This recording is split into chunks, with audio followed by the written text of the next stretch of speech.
Welcome, everyone.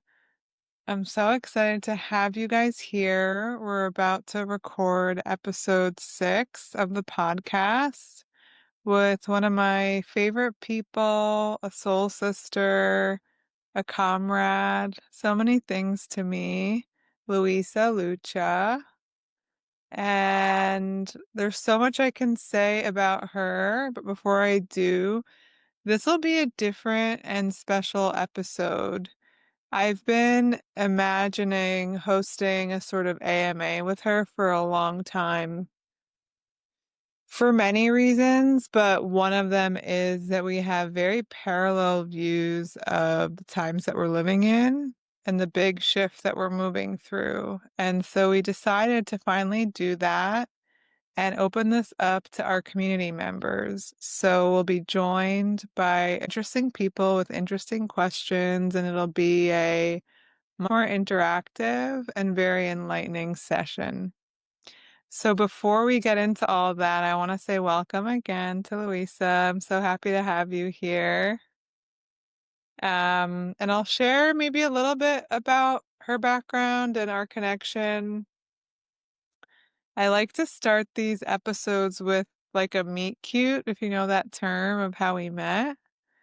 And we were at like a 50 or 70 person dinner, an opening event in Venice Beach for a beautiful new conscious entrepreneur co-working space. And everyone had to do intros. And I remember being very captivated by Luisa's intro. She described herself as a cosmologist, among other things.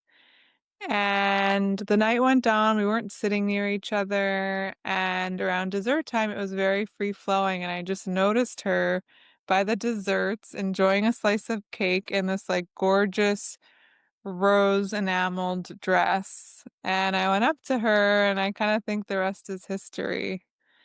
And I'll let you share your version of that, but the short intro for Luisa, but really you need to get to know her through our conversation, which you will, is that she is a real leader in the fields of consciousness, especially in human design and gene keys. She's an expert. I go to her. She's my go-to expert guide. She's a projector in human design, so she really has mastery of that system, or those systems, I should say. But she's also just a very clear channel and very clean energy. And she's really not defined by that. She has so much going on. She also is super gifted in embodiment work and tantra and even practices shibari.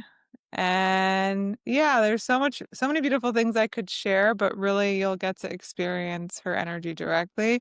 Louisa, do you want to add anything or chime in? Yeah, thank you. I definitely want to chime in. First of all, well, thank you so much for the beautiful introduction. And I think with Maxine and I, it's sort of like a mutual love fest. We just, yeah, we love and appreciate each other so much. And I just have so much respect for you, Maxine, for the work that you do. And we are very much on a similar wavelength and aligned in the way that we see a lot of the shifts that are taking place in the collective right now. And I love that you shared a little bit about how we met. Because yeah, I feel like that moment really really stands out for me. It's funny, but I feel like that was yeah, that was, like, the greatest fruit of that dinner. It was a beautiful evening. It was, like, a great dinner, and, like, there were a lot of things. I remember there were a lot of things happening that night on my end, just, like, personally within my own within my own little world, but meeting you was, like, the greatest thing to come out of that night, and I see it really as, like, the fractal convergence. Like, we were definitely, like, meant to meet at that moment in time, and it was so beautiful the way that it happened because at least from the standpoint of human design, me being a projector, you being a manifester, and I was just kind of standing there, sort of like minding my own business at the dessert table. You approached me, and it was perfect, and it was, you invited me, you asked to, exchange information. He said, "Can we keep in touch?" And I really wasn't. It was funny. I wasn't sure if I was going to hear from you or not. And then a couple of days later, you messaged me and asked me to coffee, and I could feel in my G center, which is my authority. I was like so excited. I could feel it, like the excitement of like, yeah, I want to go meet her for coffee. And it was just such, yeah, like you said, the rest is history. It's just very simpatico, and so I'm grateful to be here and to be doing this with you. Yeah, and I feel we're just getting started in terms of how we each individually bring our work to the world and how we potentially collaborate. I really have felt that from the beginning, and I know we've explored various orientations, and this just felt like a really exciting way to do it. Yeah, I agree. I'm excited for the conversational element tonight for sure. And what we're gonna get into, and in a moment we can pause and shift gears, but what we're gonna get into is really for the next hour, hour and a half, exploring different astrological and cosmic markers for the times that we're living in. And while I've been doing this for a while now, a couple years, 2 or 3 years, I'm still amazed as every cycle and month goes by and how much more awakened people are and the collective consciousness is becoming, and how, as difficult as it may seem, things seem to be falling into place. So I would say there's still a lot of friction for me personally and in the field. And there's an understanding that comes with moving through these changes and this friction with eyes wide open, I would say. Totally. Yeah, it's an interesting one.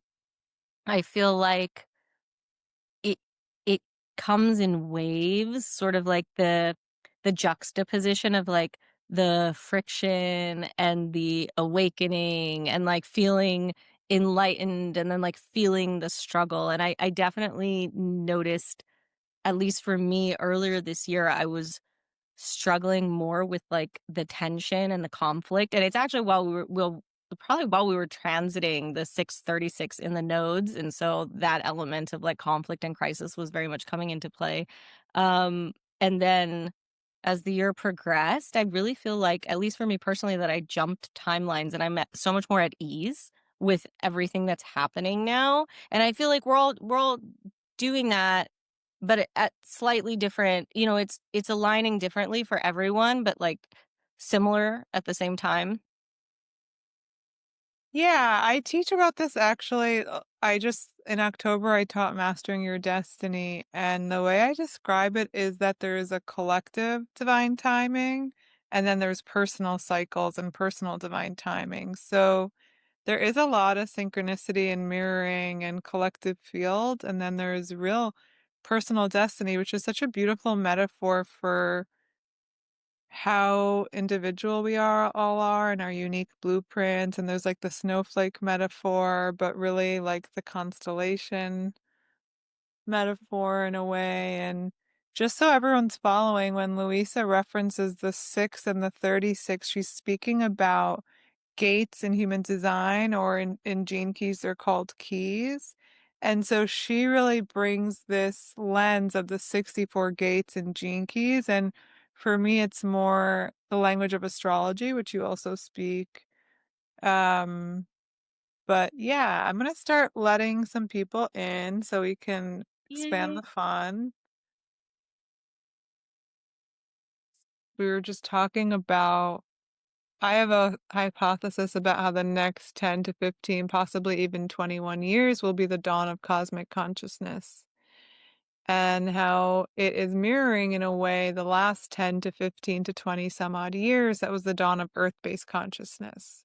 And this awareness that we had certain events during the awakening to earth-based consciousness, right? Awareness of the earth, whether that's climate change or awareness of where our food's coming from, that there were certain Earth-based events like the pandemic and whatnot to awaken us to that wisdom, and how in the dawn of cosmic consciousness, I expect a series of events possibly to awaken us to our place in the cosmos and the galaxy.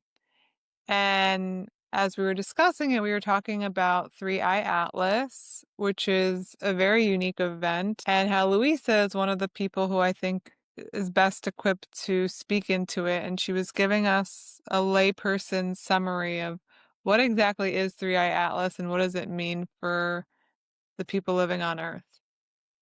Yeah. Um, so yeah, just to drop back into that little summary of Three Eye Atlas. So it's a comet that entered our solar system from deep space earlier this year. We identified it right around the beginning of June 2025.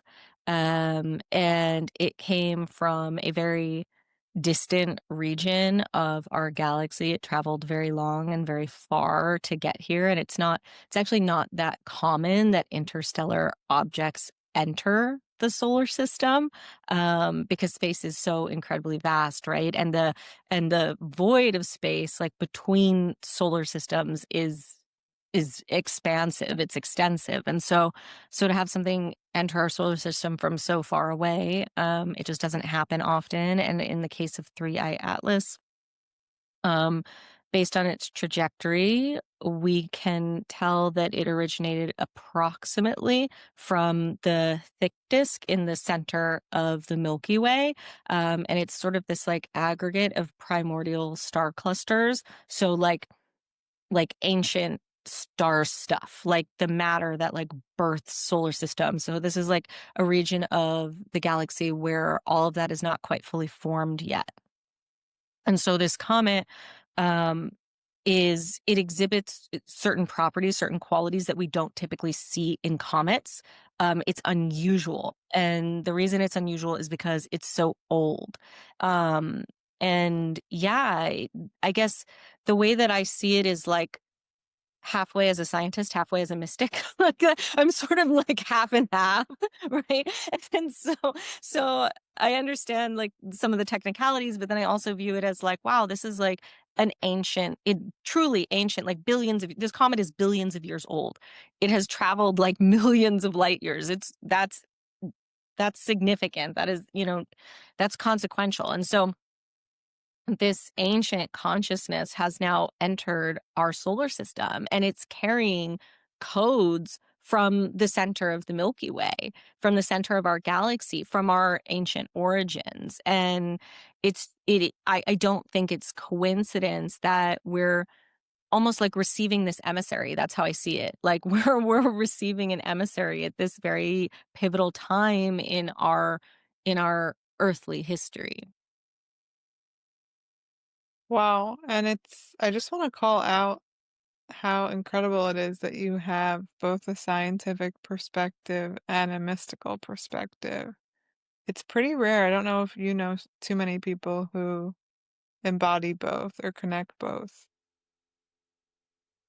Thank you. Yeah.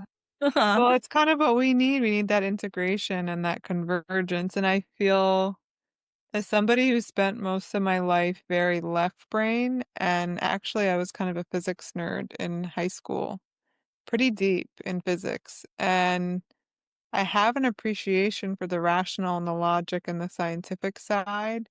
And I see the same language of the convergence between the field of science and mysticism. I just feel there's so few people that walk both paths that we haven't achieved that integration yet in the collective, let's say. Although I will say on my trips and my journeys to Ojai, a couple times I've come across texts and books and published articles from astrophysicists or astronauts, Nobel Peace Prize winning astronauts, and David Bohm, for example, who's a very famous quantum physicist who used to spend time with Krishnamurti in Ojai, and they would sit and have these discussions and publish them about philosophy and quantum physics and science. So in a way, the quantum field and quantum physics, I don't know if I could call it mystical, but it is the study of energy. Violently nodding. Do you want to comment on that?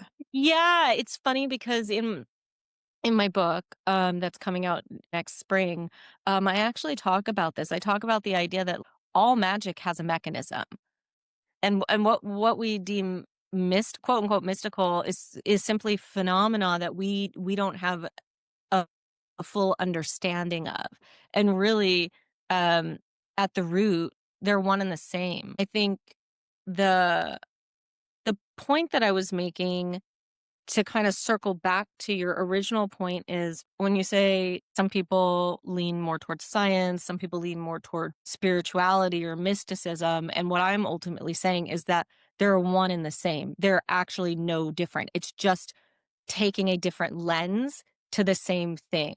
Like you have a particular like concept or phenomena or whatever, and it's how you choose to describe it. But you can you can really describe it either way. Neither is wrong, both are true. And at the end of the day, they're really one.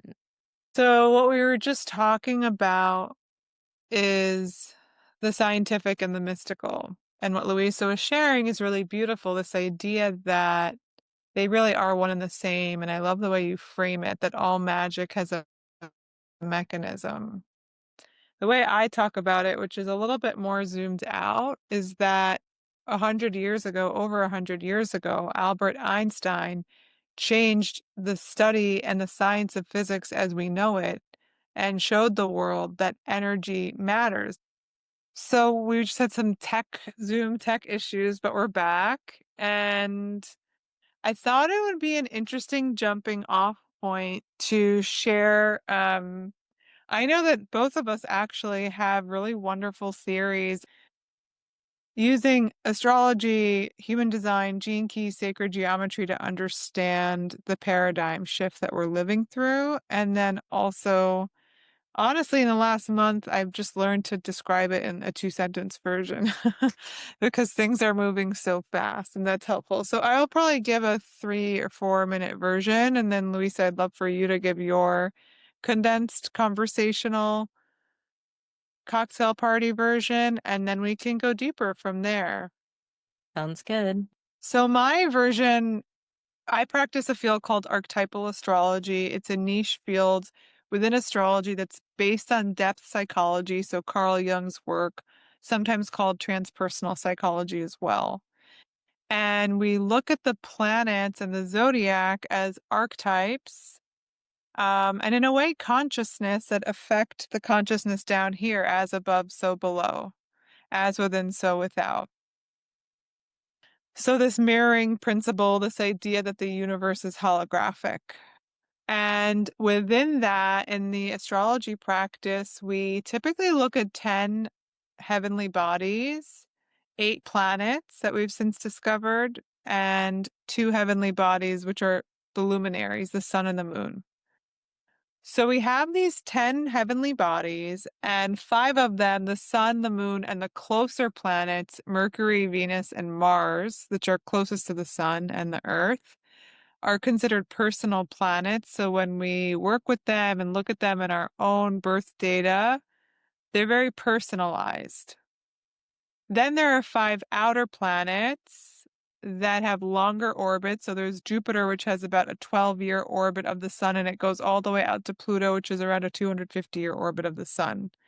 And these 5 outer planets have more of a collective impact.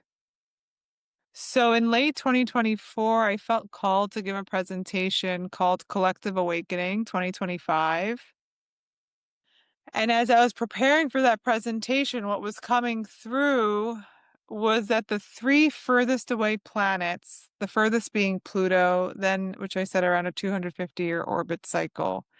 Then the next furthest is Neptune, 165-year orbit. Then the next furthest is Uranus, is an 84-year orbit. I could see how these 3 outer planets that are furthest away and have the biggest impact on the collective consciousness, or unconscious, maybe we can say, are moving in an exquisite synchronicity to shift into new energy and new signs together. So you have to imagine that this 84, here we just had Susie signing in. You have to imagine that these massive structures with these massive orbits, so 84 years, 165 years, 250 years, are all synchronized within 18 months to enter new signs. 18 months. That's a big energy shift, no matter how you look at it. And it's not just that they're moving into new signs, it's that we're having this collective shift from earth and water. There's four elements: earth, water, fire, and air. We're having this collective shift from earth and water placements into fire and air. And elementally, fire and air signify spirituality up to the heavens. And so it was coming through when I was studying this and preparing the collective awakening presentation is that there's an 18-month window when this big shift, this paradigm shift is happening. And that in the same way that these planets were in earth and water signs for the last, they spend Uranus to Pluto, which is the planets I'm speaking about that are furthest away, spend an average of 7 to 21 years in each sign of the zodiac, which maps to 12 signs, and that maps to the longer orbits. Yeah. So not only are they shifting into fire and air, but because they were in earth and water, I could see how the last 5, 10, 15 years was the dawning of earth-based consciousness. It was awakening us to our relationship to this planet, the earth, where things come from, our food sources, all these events into what I call the dawn of cosmic consciousness. Now, within that 18-month window, it started from November 2024 when Pluto permanently moved into Aquarius and is carrying on through April 2026. Not that far away, right? We're mid-November now, so 5 or 6 months. That's when, of this trifecta of Pluto, Neptune, and Uranus, all three move permanently into their new placements, into fire and air. And I will say, since I worked on the first presentation, which was focused on these three outer planets, I heard something that we haven't had something like this in 100,000 years, really, where those three planets are moving in this synchronicity. But since I first came up with this, or it came through me, I should say, in late 2024, you could then see how it's not just the three of the five, it's actually all five. It's a little less significant with Saturn and Jupiter because they have shorter orbits, but I'll just break it down for anyone who is following. What we've seen is Pluto shifted into Aquarius. Neptune went from Pisces into Aries and a fire sign. And Uranus went from Taurus into Gemini, an air sign. Aquarius is an air sign as well. And what happened is that when Neptune was finishing its cycle, which is a 165-year cycle and coming into Aries, Saturn suddenly caught up and they went through together. So Saturn has about a 30-year cycle. So it's very concentrated energy. The last piece of this that maybe we'll get into is the way we track planets from on Earth in the field of astrology is that we look at how they're moving from our perception. And so what that means is that planets retrograde. So everyone's talking about Mercury retrograde right now. Planets that are close to us and planets that are far to us retrograde. So they will move forward and then they'll retrograde for a few months to go over past lessons and move forward again. And so the short version of this is that the reason it's 18 months is that I call it like a planet will go into the next sign for a test drive and then retrograde and come back and then it's permanent. When I say permanent, I mean it's not moving into the old energy, the old placement again. And so what I'm seeing in this 18 months that we're a year into, we're 12 months into this 18-month window, 12 months and counting, is that Saturn kind of joined the party, and then the planets are retro. Neptune and Uranus aren't quite at the final step. Pluto's at the final step. It's in Aquarius. It's not turning back. Next up in January, end of January, Neptune permanently goes into Aries. And finally in April, Uranus permanently shifts into Gemini. What I'm seeing is they did the journey back and now we're getting all ready to go, and Jupiter caught up. And so the fifth planet, again, it's a little less important because it has a shorter cycle, but the fifth planet caught up and joined the party. And so it's not a trifecta, it's like a pentagram. It's all happening. And I'm sure there's other synchronicities with the other planets, and I can speak into some of the consciousness shifting that's happening, but I just want to leave you with the gravity of this. That in an 18-month window, we're talking about months, not years. There's a new paradigm that's landing on this planet. And everybody who's here right now, and certainly the people who are here and awakening to a different version of reality on this planet, is part of that shift. It's not happening to us, we're a part of it.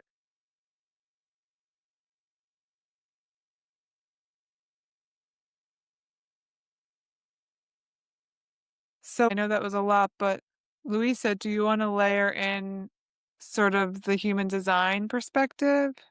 Totally. Yeah, no, I would love to do that. And I want to say, first of all, thank you for this share. It's interesting because you have the language of astrology and I have the language of human design, and they're similar but also different. And I cross over a little bit into the astrology and you cross over a little bit into the human design. Like yeah, we mirror each other in that way. And I think a lot of what we say, we're really analyzing like the same thing, but we're just using like a slightly different lens for it.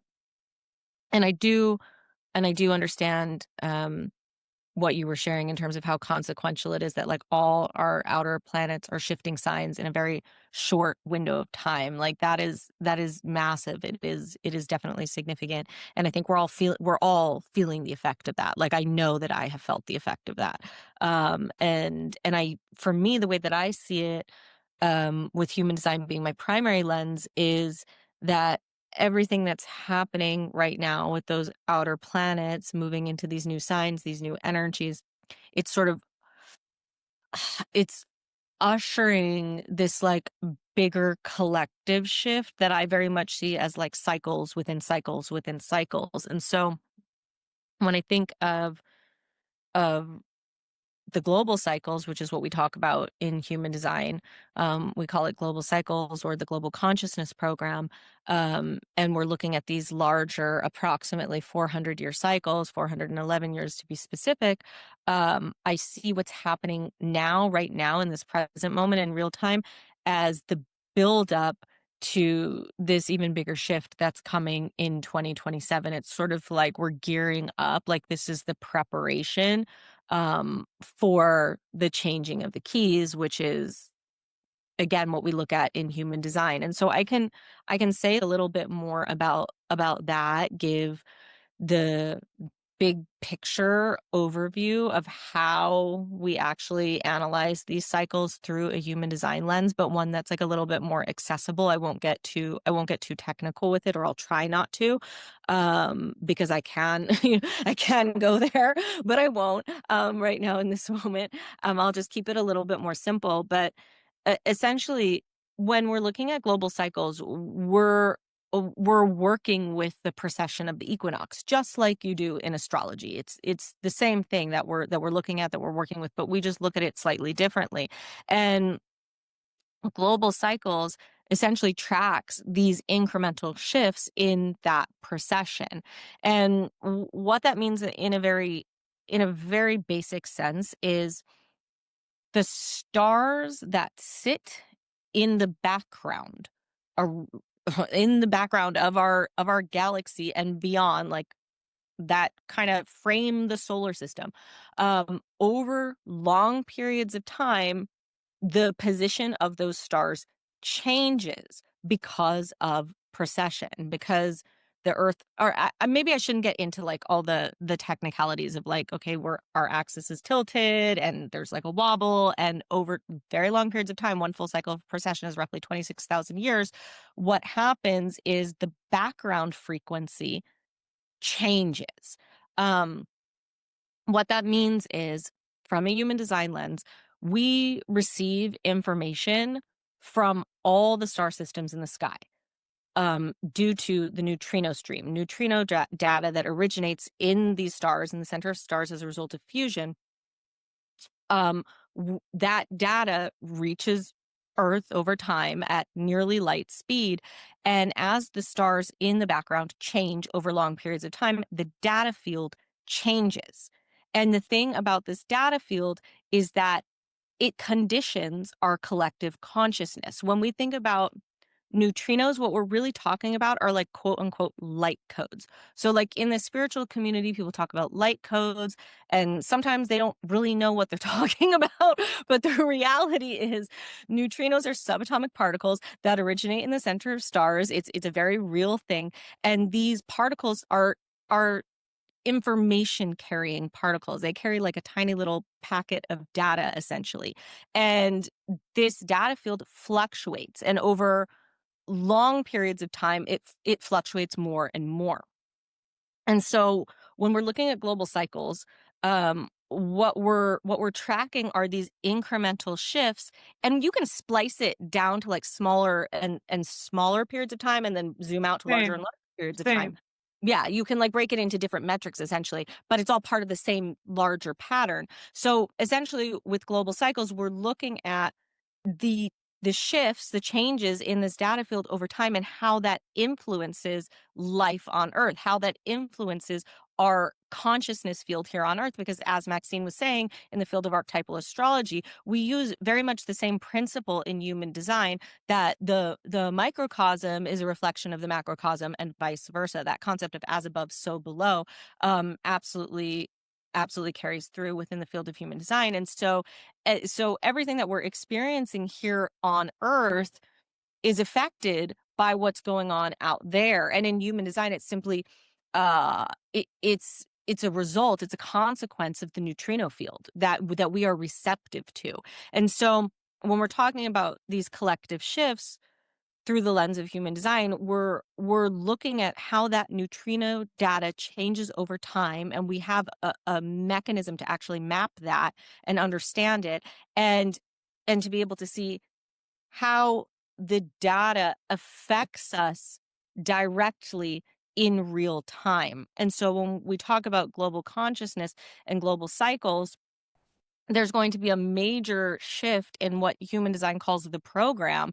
There's going to be a major shift in the program and in the background frequency, come 2027. And we've been building up to this point, and some of these shifts that like Maxine just addressed are all part of that bigger picture of what's Is happening. this like a January 1st, 2027 thing? So such a great question. It's actually going to be February of 2027 that Okay. the keys officially change, and it's very connected to Pluto in Aquarius, and specifically in the 41st gate. Yeah, that Yeah, makes sense. I yeah, actually want to connect some dots from what we're both saying, and then I have a big question, and then I want to open it up to questions. yeah.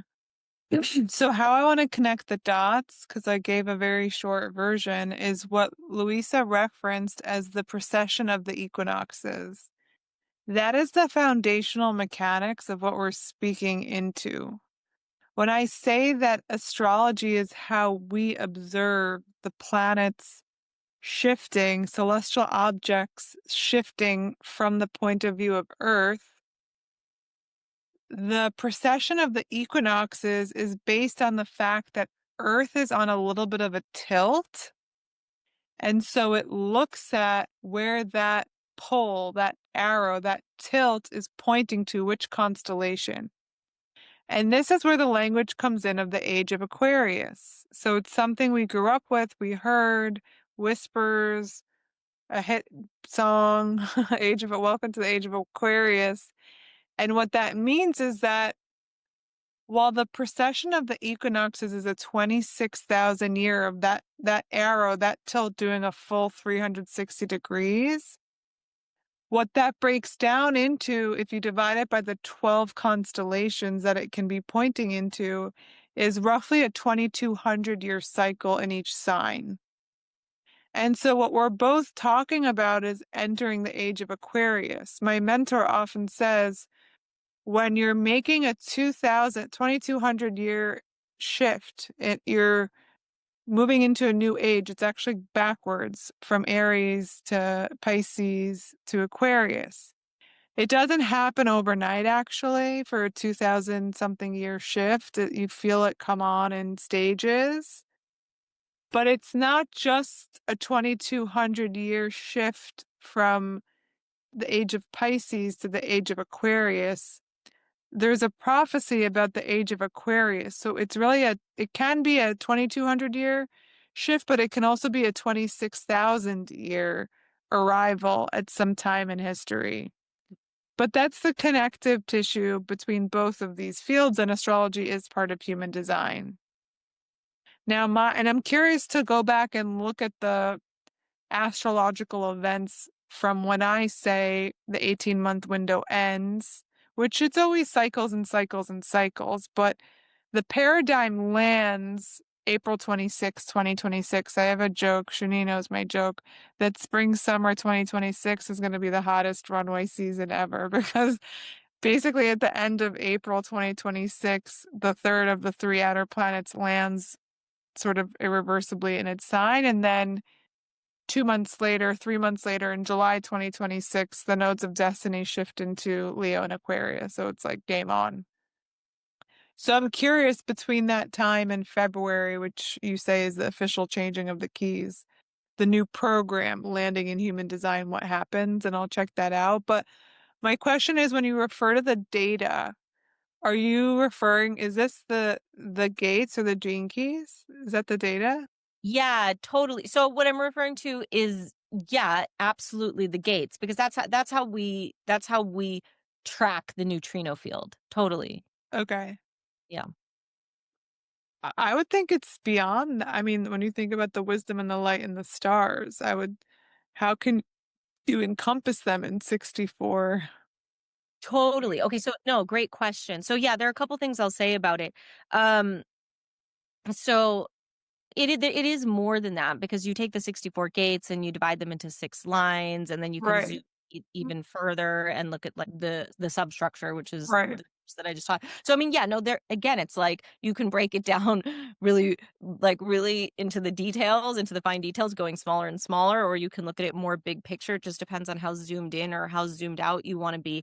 But really, the neutrino field itself doesn't, like, we can't, again, it's one of those things where you can't make meaning of it without some kind of metric, without some kind of measuring stick. Yeah, And so like the rave mandala in human design, that's the measuring stick essentially. yeah.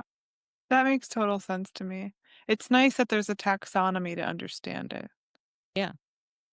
Okay, I definitely want to open up to questions. I don't know if you guys have any burning questions or just curiosities. We just explained some esoteric concepts as conversationally as possible. So, any clarification, any curiosity around the 18-month, 2027, anything else we're open to.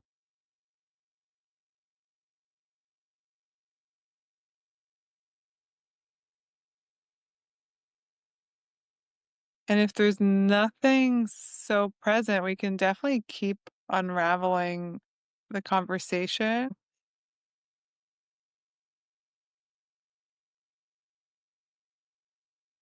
So, I think there's a few directions we can take it. I can speak into some of the wisdom I've been receiving about this 18-month window, and I'm really honestly kind of celebrating that we're 12 months into the 18 months. And I say that not, I just, what I've been receiving is every single month, there is so much progress, there is so much ending and beginning, there is so much death and rebirth. there's so much power coming through. There's so much truth coming true. That's really the word of this month, Scorpio season, and this powerful new moon. There's a lot of truth. It's like you can't look anywhere without seeing a really clear mirror of what's happening. And it's intense. I told Jesse, my partner recently, I feel like I'm in a fun house. Like there's just a lot of reflection going on. I can sort of color in the 18 months a little bit more if that's interesting for people. I think the short version of that is that one way to think about this is that 2025 in numerology is a number 9, which is the end of a cycle. And so there's been a lot of death and destruction in 2025. Here in Los Angeles, we felt that very viscerally when we started this year in January. We really led with it, I would say. And when we think of ending a number 9 year, the end of a cycle, it wasn't just a 9 year because it's the year that Saturn and Neptune finished their orbits of the zodiac. So for Saturn, it was a 30-year cycle. For Neptune, it was a 165-year cycle. These are cycles upon cycles upon cycles, but it's the same theme. And increasingly, how I'm seeing it, um, a lot's collapsing. A lot's collapsing into one. There's a lot of convergence. And the microcosm of that might be this month with the Scorpio energy, like collapsing into truth, undeniable, inalienable truths. But for example, we're not to get too complicated, but we are every 18 months, the lunar nodes shift. They're called the nodes of destiny. And every 18 months, when they shift into two opposite signs, we're learning something collectively about our destiny. And right now, we're in this Pisces Virgo placement of our nodes of destiny. We're learning something intrinsic to the energy of Pisces and Virgo. And it also commands where the eclipses are. So the eclipses are in Pisces and Virgo as we go through this. So to break it down month to month, I was really shown how the eclipses in September was the 9th month of the 9th year. There was a lot of ending and beginning. And I was shown how since then, the 10th month, October, was the faint start, the faint beginnings. 10 is 1. So it's really energy. Actually, in Judaism, mystical Judaism, there's something called the Gematria. It basically summarizes all of life in numbers. We break down every single word into the numerical value.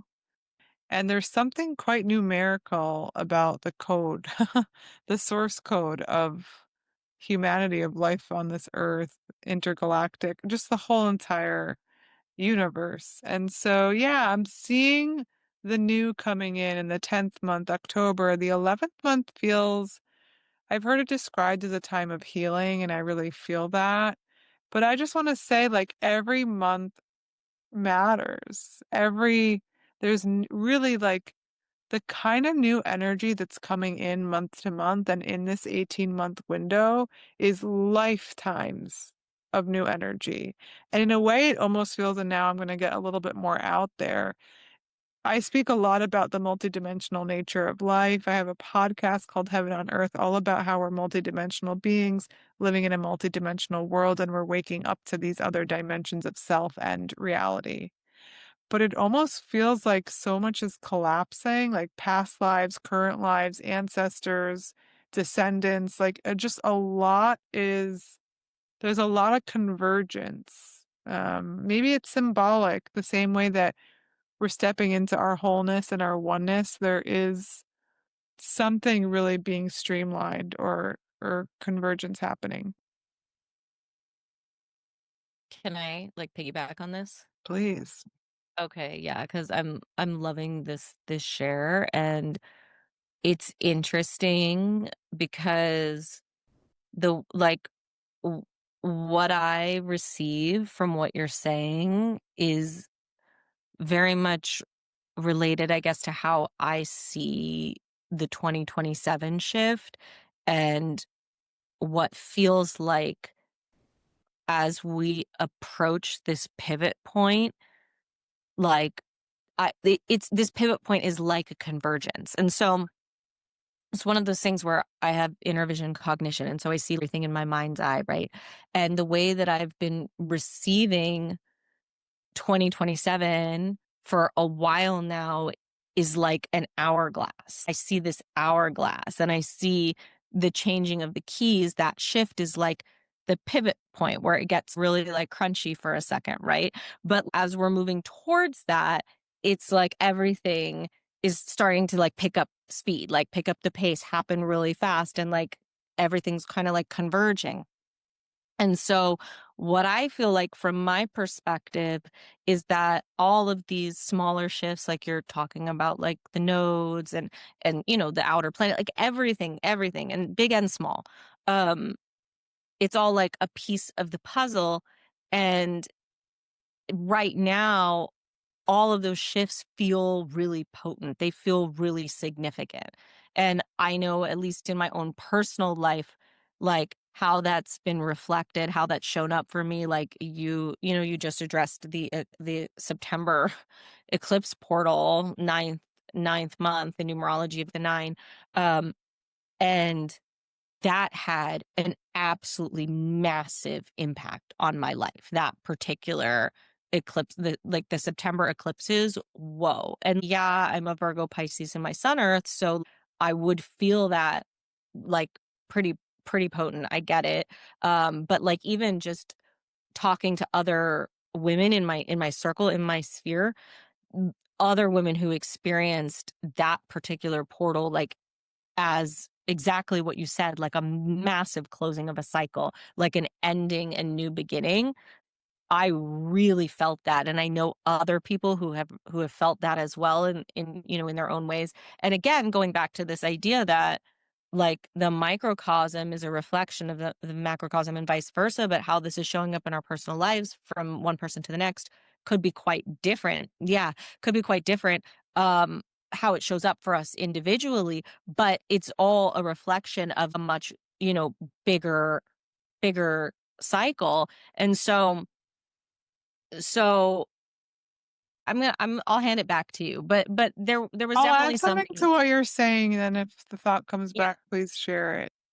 Something I love to do, and it was a big part of the Mastering Your Destiny journey we just did, is I have this joke that I was kissed by the cosmos because I had a totally different life. I was a Harvard MBA, vice president, executive. I was doing all this other stuff, and now look at me. I'm an archetypal astrologer. I mean, I'm many, many, many things, but so my joke, partly the short version of that is that I was kissed by the cosmos. And the truth is that we've all been kissed by the cosmos. We've been kissed by the cosmos from the day that we were born. And really, what I like to offer people is how have you been kissed by the cosmos? I think of Luisa. She had her 40th birthday on the heels of this eclipse portal. Like, this is the eclipse portal of all the eclipse portals. And I don't doubt that next year there'll be another eclipse portal of all the eclipse portals because we're walking into truly uncharted territory in a good way, in a powerful, soulful way. But to me, that's the kiss from the cosmos on you. We all have these moments, these synchronicities, the personal divine timing and the collective divine timing, and the place where our personal timing and the collective timing meet and kiss. And I think it's really important. It's a different skill set. It's collecting clues or paying attention or pattern recognition. It's very right brain. It's very divine feminine. It's a new skill set. Maybe with AI we're going to get there, but it's really homegrown for a lot of us. And I think it's so important to find these moments, these kisses, and to understand. I love the hourglass visual because it's almost like the whole beach of sand and the one grain of sand. And it's the metaphor for us. I love that. I love that. I forget where it comes from, but that poetic, um, I don't know if it's a poem, but that phrase that you might feel like just a drop in the ocean, but you're the entire ocean in one drop. And that is the reality of creation on this planet. We will never know how important we are until our time here probably ends. But the mystics and the sages have always talked about this. My favorite quote from a very famous mystical rabbi is that the day you were born is the day that God decided the world couldn't exist without you. Mm. And that is sort of this magic of this cosmic point of view and the dawn of cosmic consciousness for me.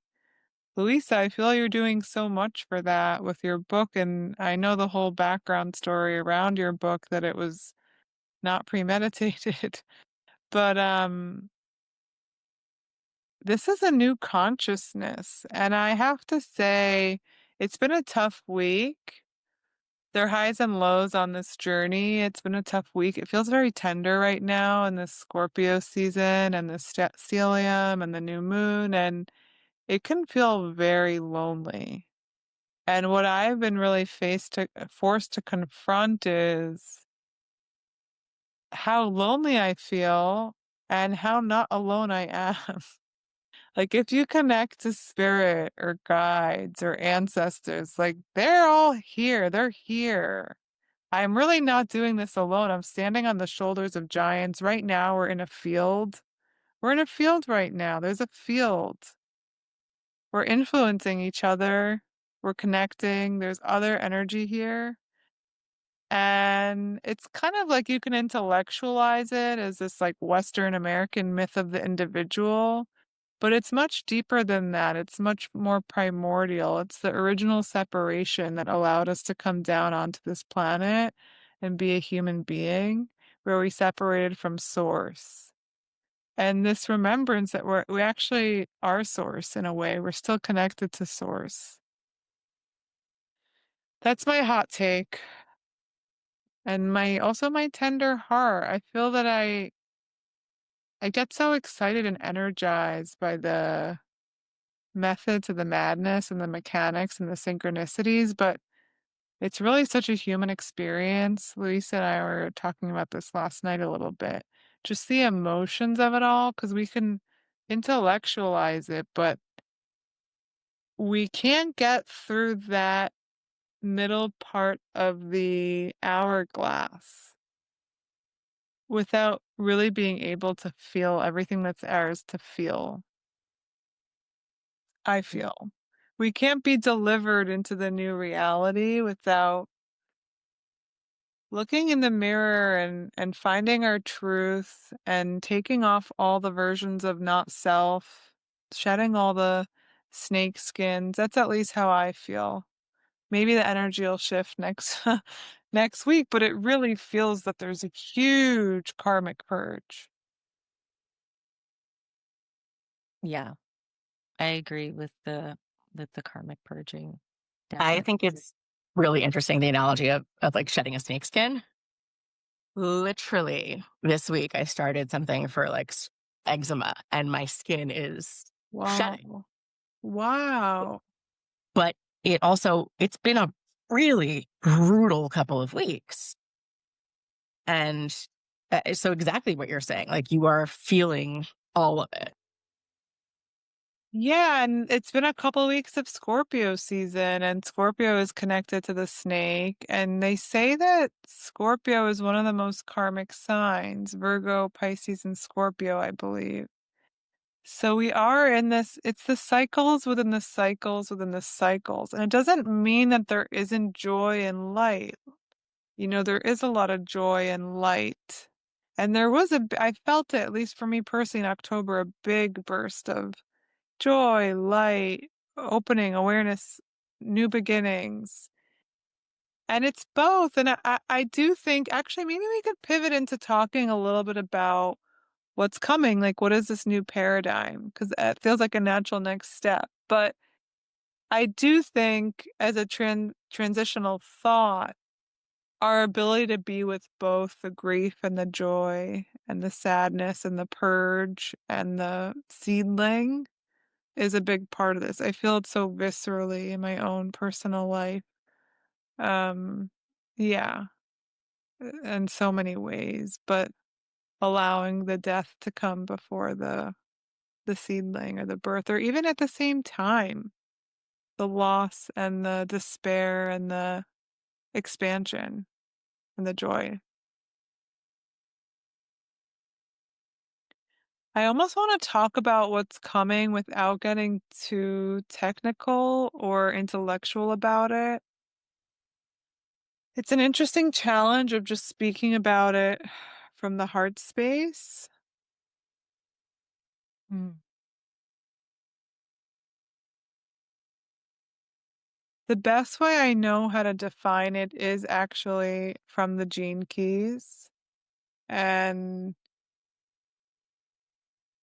it's so connected to my work, but really this idea of a mutation. I mean, Luisa can speak to the mutation incredibly well, but a shift in our physical being, in our solar plexus. And I love telling people this, that the solar plexus we think of, I like to see this area here, it's a chakra, kind of connected to the heart, but a little bit further. And the solar plexus, I learned that language from yoga, from the chakras. It's the yellow chakra, it's the inner sun. But it's actually, this is what I love to tell people, it's a term in a medical textbook. It's a part of our biology. It's a ganglia of nerves. And so, from a spiritual standpoint or energetic standpoint, or when you think about our aura, the solar plexus is the seat of our power. It is It's our inner sun. It's our inner center. It's our inner, yeah, it's the I am presence, if anyone's familiar with that, the monad. Really soul level I am. But medically, like in terms of the anatomy of our body, it's a ganglia of nerves. It's sensation. It's how we feel our feelings. It's quite emotional. And that's partly why I didn't want to get too in the head as we speak into it. But that's the first seedling or droplet I want to offer. Yeah. Yeah, no, I think it's really important that you brought up the solar plexus and the impending mutation because definitely like we look at the solar plexus as the source. Yeah, it was a great explanation. We look at it as the source of our emotional awareness, essentially our emotional intelligence. If we think of the brain as intellect and logic and reasoning and all of those things, the solar plexus is really like another. It's another brain. It's an awareness center, but it's our emotional awareness, and it's very much like bundled up with like our feelings and a particular intuition. Um, and that center as as an actual physical entity, if you want to call it, is is mutating in real time. This is part of this bigger collective shift that we're moving through. It's many things happening at once. Like we've already talked about this. It's not just one thing. And part of it is this mutation of the solar plexus. Sorry. A little one Mom poking it. duties. Yep. Luisa, speaking of the emotional center, Luisa has mom duties cropping up. And it's a reminder that actually we don't have a ton of time left. But I think it's a beautiful theme and note to wrap things up or move towards the end on, which is about this emotional awareness. I know it's become quite popularized to talk about the second brain and the gut being the second brain, but I actually think it's the emotional awareness that's becoming the second brain as we think of that term, the brain. And it almost feels like for me, it's like martial arts, right? It's that feeling your center, being in your center, really moving through the world from a place of knowing that you have this aura and this power that lives in your center. And it's kind of clunky or crispy or crunchy for me right now, but I'm definitely having more awarenesses or moments, even when I'm in tension or conflict with myself or with someone else, where I'm remembering my power. I'm remembering my agency. I'm remembering my power. It's actually the same conversation that we were just having about the grain of sand or the drop in the ocean, that it can feel so lonely, or we can feel like we don't matter, especially in such a loud world with so much media and social media. You just feel so small at times if you're not putting your voice out there or cutting through the clutter. Right? There's so much clutter. I was just thinking today about how we could take a photo any second or a video with our phone. There's just so much. And we can feel so small in that. And really, actually, it's the opposite. We're so big. We're so important. Every choice we make, every breath we take, like rearranges our cells. Like there's just so much power in our aliveness and our being. That's my feeling around it. Do we want to take a minute for questions or reflections before we wrap it up? Yeah, I would love to do that. So let me just. Right. Beautiful. Kristen shared something really beautiful. She was expressing how much she agrees in this idea that people are operating off of their subconscious, which is driven by emotions, whether they realize it or not. The way I think about it is the ego controls so much. Even I worked in the business world for many years in corporate America with CEOs. There is so much unconscious or subconscious reactivity and emotionality. And I think that's part of the shift is we're becoming so much more reactive, almost forcing us to confront our feeling self, what we've hidden or repressed or put into the shadow. Yeah, Richard Rudd talks about that quite a bit in the 49th key, which is obviously it's one of the solar plexus gates, one of the solar plexus keys. Any other questions or thoughts before we move into closing?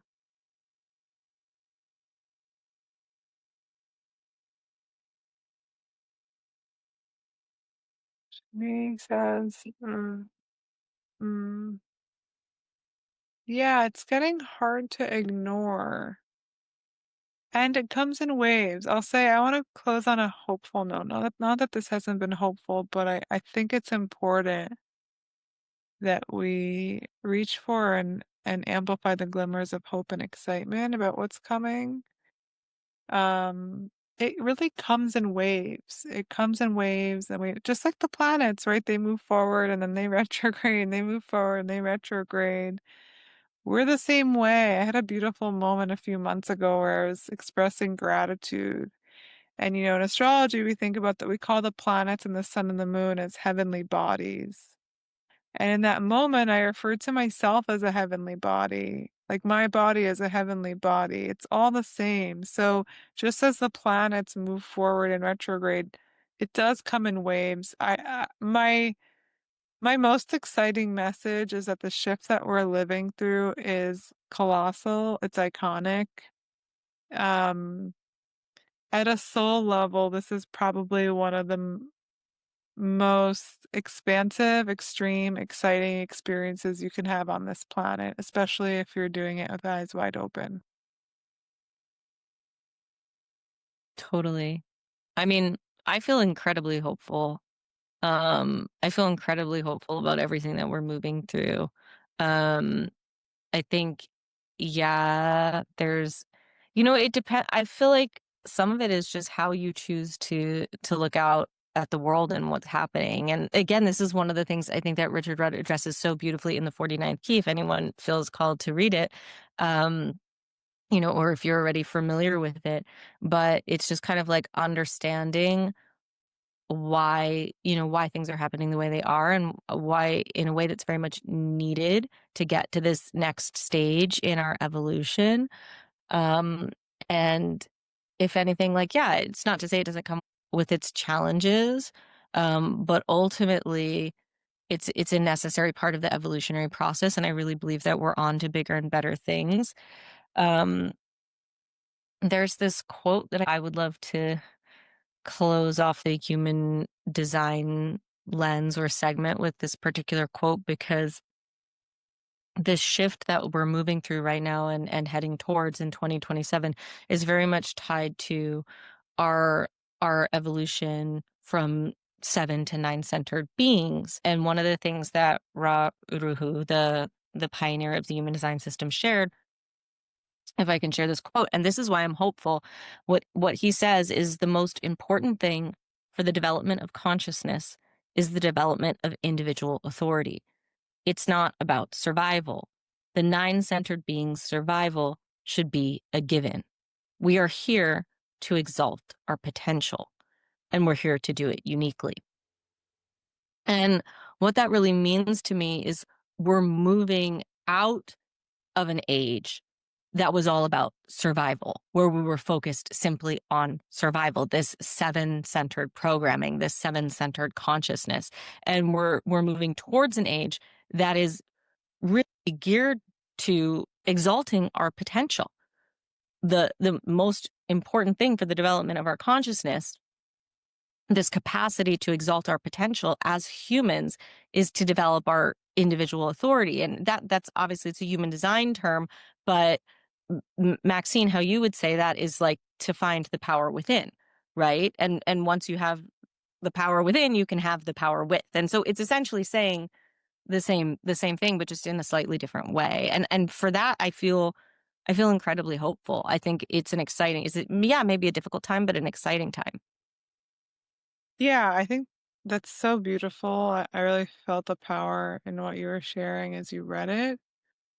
And I would describe it as feeling our own divinity, our own power, our own divinity, our own connection to source, and to move through the world from that place. And I have to remind myself that I've made so much progress already. And from a lineage standpoint, I know my ancestors are like so beyond proud of me and so grateful for what I've done.